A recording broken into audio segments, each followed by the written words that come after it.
Guys, I doubted it just as much as you do, but I have to admit, Ben Affleck is my favorite live-action Batman, and I'm actually, for the first time, kind of excited about the Justice League movie. I mean, Ben Affleck made a really good Batman and a really good Bruce Wayne. You can hate me if you want, but I believe it now.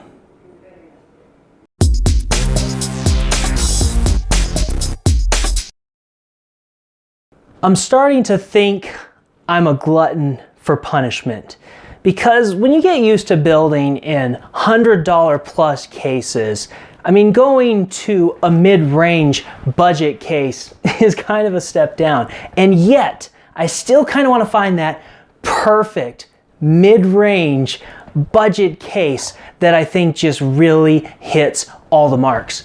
Well, today we are going to look at a chassis from FSP. Yes, traditionally known as for their really good power supplies, and have been doing really good power supplies for a very, very long time. But they're deciding to try their hand in the case market. They're also trying a couple of CPU coolers, but we'll come to that later.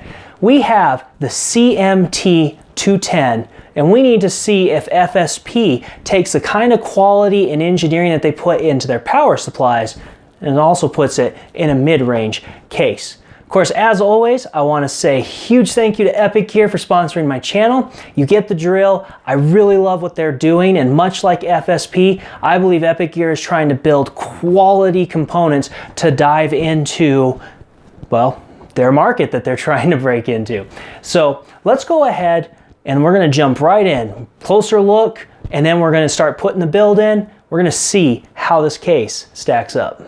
So there's only a couple of things that I want to point out on the outside here, maybe a few, before I move on to the rest of this review. So this case, first off, looks pretty nice. I mean, I think it looks really good, actually. It's not flashy, but it's got a nice professional look. So, nice. It's somewhat aggressive on this front panel, but not like too aggressive. Not bad at all. The biggest thing about this is we've got two USB 3.0 ports, and you don't see that hardly ever on a budget case.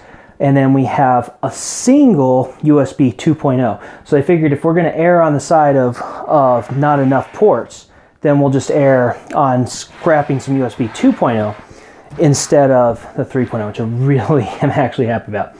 Now on the back side, I'm not really a big fan of pointing out the back side of cases, but we do have kind of a flush I/O port, so I/O section here in the back. So instead of the I/O panel here and the VGA slots being recessed, they're just flush with the back. Does seem to make it easier to plug cords in, but we're going to find out if we have a little bit of an issue with putting the graphics card in. Okay, so you know how I am. I like to try to pull a panel off. So this one is really easy. So once you pull that baby off, the cords here are a little tight because I didn't get a lot of slack. And also because they actually pre-routed the cords, which is so rare. But yeah, if I kind of angle this just a little bit more, you can see here that we have a foam dust filter. Oops, I knocked my camera a little bit, sorry. So yeah, that could be, it could be maybe not the easiest thing in the world to clean. It looks like we have metal tabs that bend that hold this plastic bracket in. But I think all you have to do is bend the bottom ones and you pull out that filter. But yeah, not bad. Nice clips, pretty easy to snap in and out. So as you guys know, I like to try to streamline this build process a little bit so I don't drag out the review too terribly much. So to point out a couple things before we do this motherboard section. For starters, this power supply. Wow, it just braced right here onto the motherboard tray and just slid back. I didn't even have to hold it or align it. It was already aligned with the screws at that point. Screwed it in. Nice. that's the easiest, one of the easiest power supplies. And I'm going to angle this up a little bit so that way you can see, hopefully. Well, it might be a little hard to see at the desk because all you see is big and black space. But this big black space here, they decided not to worry about trying to do a little tiny hole to squeeze all your cables through. They just left that space open, and it makes it so easy. If you tuck your cables back and manage them well, it's not going to look bad. So I'm really happy about that. They do make you screw in your standoffs, so you know, but they give you the tool to do that, so that's not particularly bad. Also, these standoffs cinch down nice and snug without feeling like I was going to strip them out. And that is a huge bonus. Cannot tell you how many times I've stripped these out. And you may think, what's the big deal? If you accidentally even cross-thread one of your motherboard screws just a little bit, and this thing is spinning on the back side of it, you will have a heck of a time getting that screw out. So the fact that these don't strip out is huge, huge, huge important factor there. So, alrighty. Also, no Molex connector, just a 3-pin. Very good, very good. So I'm already liking most of what I see. In fact, the only problem I have is only the first 2 VGA slots are removable, can put back in. The rest of them are the solder point types. And you know, I feel like it's a better, you know, better declaration of quality when every one of these are, you know, removable and not like, you know, can be replaced back into the case rather than solder point kind of spot welded on, because once you break that spot weld, it's not going back in unless, well, you spot weld again.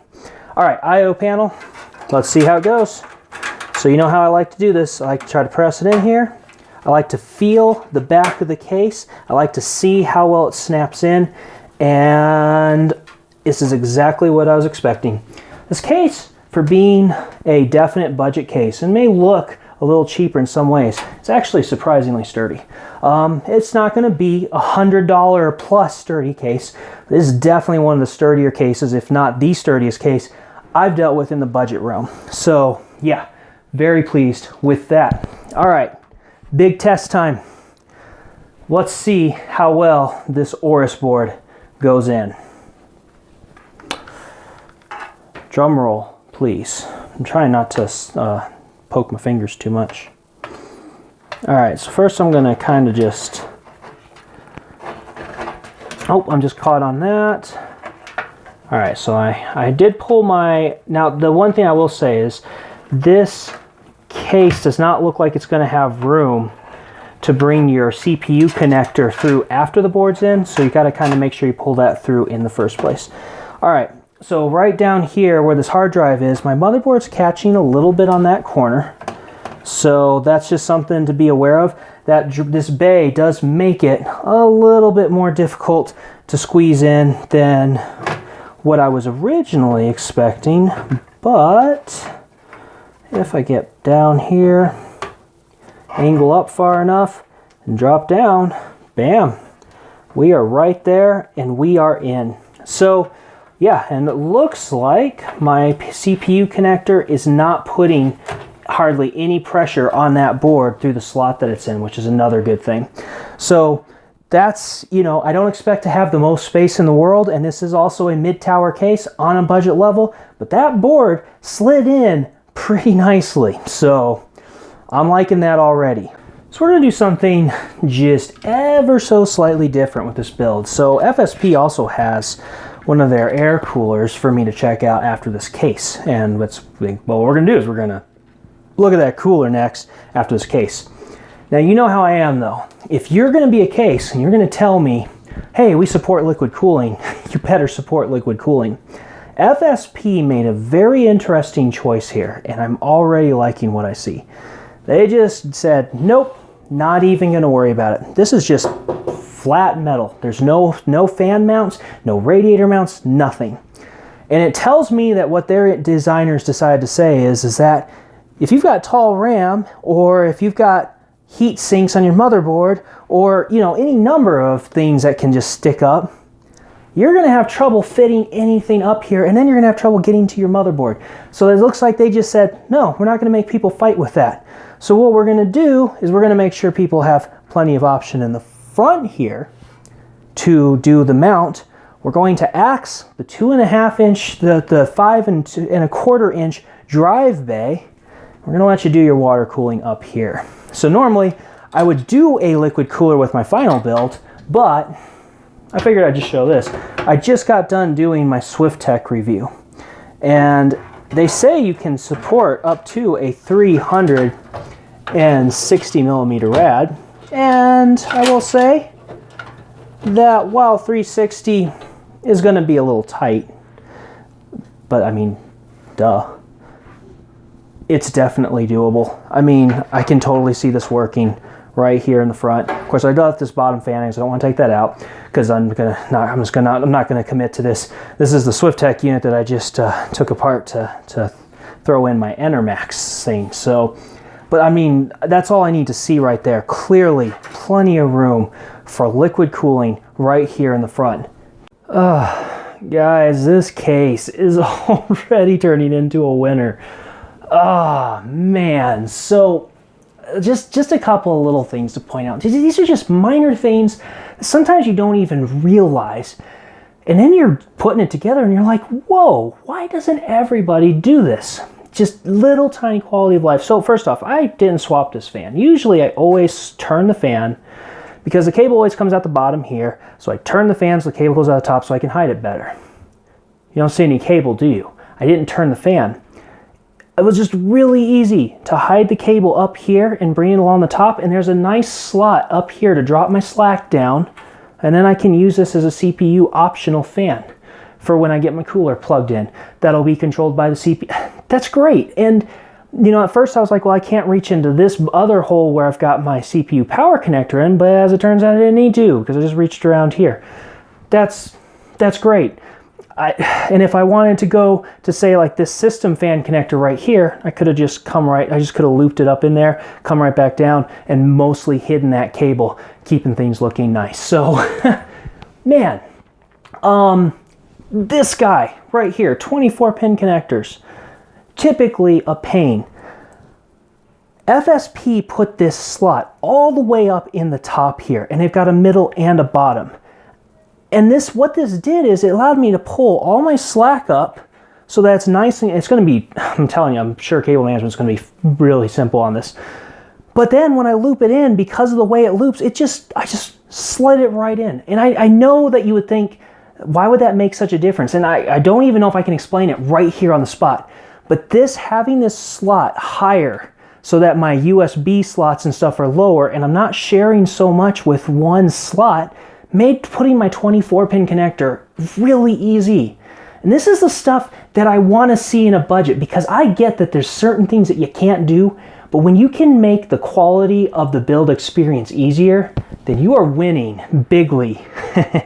Sorry, I've been following too much Scott Adams in my book. All right, next thing I want to point out real quick. So they've got a spot for mounting solid state drives. We can mount one right here on top of the drive, and then there's two spots here. Now, I was kind of looking across the interwebs, finding out some other opinions on this case, and some people were mentioning manual and how difficult it was to install drives. So I figured, well, I'll just see if I can figure it out. So here's the deal. Almost every solid state drive or hard drive, especially solid states, they're going to have 4 mounting holes on the side and on the bottom. And so if you look at this bracket closely enough, you can see that there's 2 little tiny pins. So all you have to do is get those pins to just kind of push in to those mounting slots. Now this isn't going to hold super tight, so you got to kind of still hold it in place while you're installing. So now all you have to do, there's 2 little tiny notches that go into these side holes. So you just drop your drive into those holes, push this thing forward, and it just clips right in. I accentuated that so you can really hear it. But yeah, just clips in. Do you know how big this is right now? Do you know how big this is? Some of you might already know. Well, I'm going to tell you. Look at this. I can mount it with the label vertically. It's not upside down because I have an access to my connectors right here. Come on, FSP. Did you think of everything that you could... Wow. Really impressed. So yeah, let's keep moving on.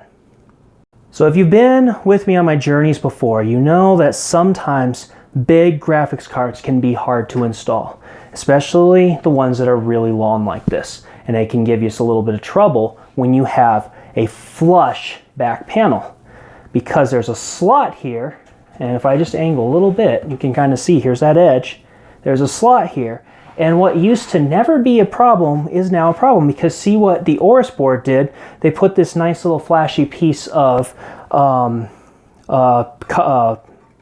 plastic, I guess. Let's call it plastic because I can't think of the other term.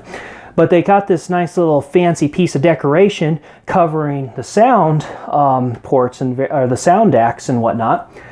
But that also raises the height of this. So sometimes it's really hard to get a graphics card in. And sometimes you can just fight and fight and fight and... FSP, you guys are trying a little too hard right now. This is a budget case after all. Okay, I've showed you the solid state drive install, and that's of course pretty fantastic. But we also need to look at a traditional hard drive, because you know, not everybody's going to have just a solid state drive, or they may not even have one at all and they have a traditional hard drive. So I want to take a look at that. So FSP includes, I'm just going to put my hand back here so you can kind of see that, these little tiny screws that have this really high knob. And honestly, once again, this is one of those things, I don't think that was too, once I started sliding the drive in, it was pretty obvious. So you'll probably just need to screw those into these two slots. You've got your connector in the back, so the two closest slots to the back connector, and you'll just only put them on one side. You're not going to need them on this side. And then all you're going to have to do is slide in, and these little screws line up with the slot, and then the drive is in. Then you come up to the other side here, and you'll mount the drive through some mount holes on this side of the cage. Now there's one problem with this, and you know, I'm not going to call it a major problem, but that's also because I'm on SSDs. And I guess, you know, I'm gonna have to leave it a little bit your guys' call. But this is not gonna be anti-vibration. There's just no two ways. And even though when you cinch it down to this side of the cage, that'll help, there is just metal against metal, it's gonna make vibration noise. There's no two ways about it. And there could be some aspect of the fact that that could kind of shorten the life of a hard drive, because there's going to be some hard impact vibration. Now on the flip side though, if you were to take just like a little bit of even just some tape or a little bit of a washer or just something a little bit sticky here and just cover that, you could insulate enough to probably take care of a lot of your issues. So I think that's something that is workable, but also you shouldn't have to do that if you really want to make sure that you're not having vibration noise. So keep that in mind. It's super easy to install, but yeah, you might have some vibration. But we're also in a budget case. Tough call. All right, let's keep going. One of the things that always tells me that a designer really cares about, you know, the experience of the build for the end user is a metric ton of cable management space. Now you may not be able to tell, but from the back of the motherboard to just this edge is about a finger's width of space right there. And so yeah, that's great. One of the things that also shows how much a designer cares is a metric ton of zip ties and spots to tie off. And yeah, I mean, you know, I could probably try to make cables straighter and stuff if I had the appropriate cables for that. But even then, you know, we're going to put a back panel on this and not even see it. So we just want to make it as clean in the front as possible. And that was so easy to do. But if all of that wasn't enough, FSP was all like, you know what you could use to really make sure you don't have any problems is more metric tons. This panel indents out. So, oh, I forgot to take off these thumb screws real quick. I put them back into the case sometimes to make sure I don't lose them. So, yeah, all right. Final verdict. Get that in there. Get that in there. Kind of have to push down and That was like literally the worst way. I mean, I should have at least tipped the case down. Worst way for me to put a back panel on. That was stupidly easy. CMT210. Yeah, okay. We're doing really good right now. So I had an interesting discovery about this GPU bracket thing. I had screwed my GPU in and just kind of assumed that this slot cover would just cover. But it's a little bit more, you know, I dare say complicated, but it's not like it's that complicated. Basically, this thing kind of slides in and then pushes down. And so what it'll do is it'll line up with the holes in the various brackets. Just kind of make sure everything is pushed in there good. And so you might have to, you know, I'm doing this from this angle. If you were doing this from a, you know, standing position, or like if you laid the case down on its side, this would not be nearly as difficult. And even then, I'm just, you know, going to have to say not even that terribly difficult, because once I get that cinched down, and then I just tighten this little cover bracket with everything. So yeah, that's not too bad right there. So once you just cinch these down, the bracket is holding the GPU, which is holding everything in place, and then recovering the slot here on the side. So cool, not too bad. So there we go, final build. I mean, cable management looks excellent. Everything is fitting in there really well. This was an amazing build experience. And did you notice something else? Yeah, there's a CPU cooler in there. And you know what? That's actually the one that we're going to look at later when we do that review, but that's the FSP CPU cooler that's in there. I didn't have the motherboard. I didn't have it on the motherboard when I put the motherboard in. The back cutout is just so large that it was just super easy to install a CPU cooler once the motherboard is already installed. I think we've got one heck of a winner of a case here. I ain't gonna lie, I was a little nervous. That CPU cooler is huge and it's tall. And I was thinking, is this panel gonna slide on? No problems, just slid right on. Doesn't even feel like it touched the CPU cooler, which I was thinking kind of bad if FSP designed a case that doesn't fit the cooler they also designed. Now guys, I don't expect this to fit 140 millimeter fan type coolers. This is a 120 millimeter fan cooler. So, you know, keep that in mind that you aren't gonna have the craziest amount of clearance, but yeah, still good clearance. And we just fit in there nicely. The side panel's a little closed off. I wouldn't have minded to see that a little more open, but this is also a budget case, and very few budget cases, if any, have big, huge side panel windows. So yeah, last step that I wanted to do just to kind of show you. So if I kind of pull this guy a little bit, you can kind of see here in the back and in this CPU cooler, that blue glow of the fan, that is really nice. It's not really loud, but it's a nice dark deep blue. Looks good. And then if we just kind of keep going and angle this guy out enough to where we've got it facing us to the front, you can see the blue LED of the front fan here. Now, one of the things that I do think the FSP should maybe consider is on their marketing, everything shows 3 blue LED fans, but the case only comes with 1. There's a lot of people who are going to get confused about that, and they're going to take that as, even though the specifications do say only 1 included, they're going to see that picture with 3 and think that this case comes with 3. So maybe they should curb that pictures marketing back and actually show us some of the main shots of just having the 1 fan in the bottom, just so people don't get confused and get angry about it. It's the world we live in. Maybe that's being a little too, what is it, coddling or whatever, but anyway, that is a good look. I think we need to go ahead and wrap this review up. So what was my complaints again? Oh, okay. So there was a couple of minor deals with the CMT210. We had the fact that a regular hard disk drive, we're probably gonna have some rattly noise, and we've got metal on metal contact with the way that the drive slides into that cage. You know, that's not ideal, but it wouldn't be the first time I've ran into a case that does that, and it wouldn't be the first time that the rattle wasn't really all that bad. And so, you know, there's ways around that. There's ways you can kind of adjust that, but you know, I kind of think that FSP should just look into some avenue to try to help with hard disk drive rattle and make sure that that wouldn't have the potential to cause a lot of noise.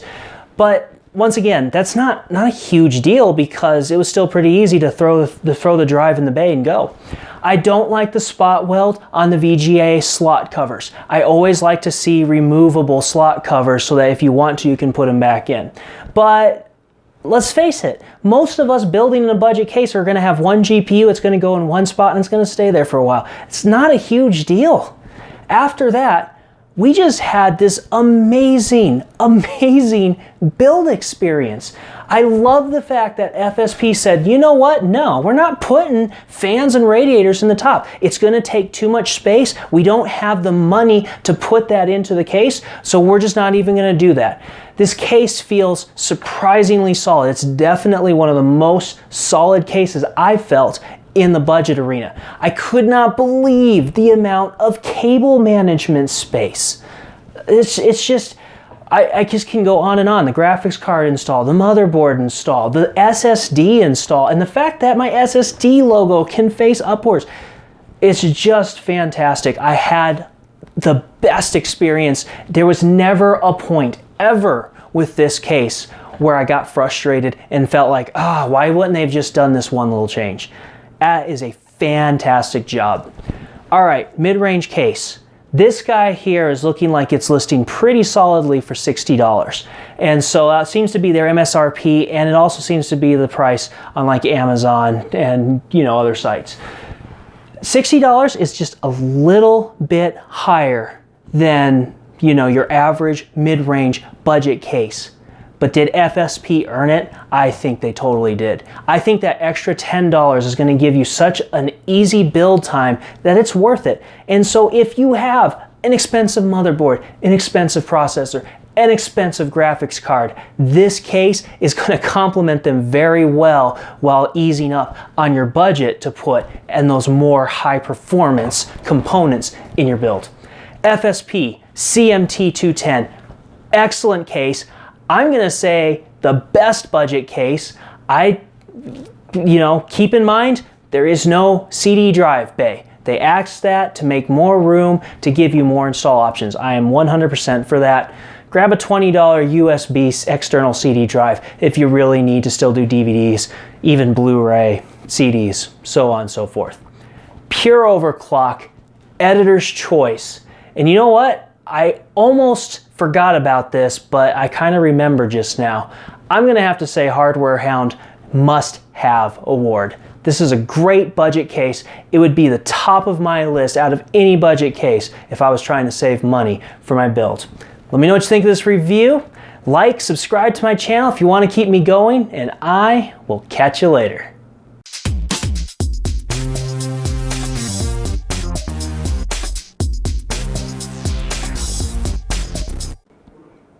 Of course, the best all-time Batman would be Kevin Conroy, followed closely by Will Arnett.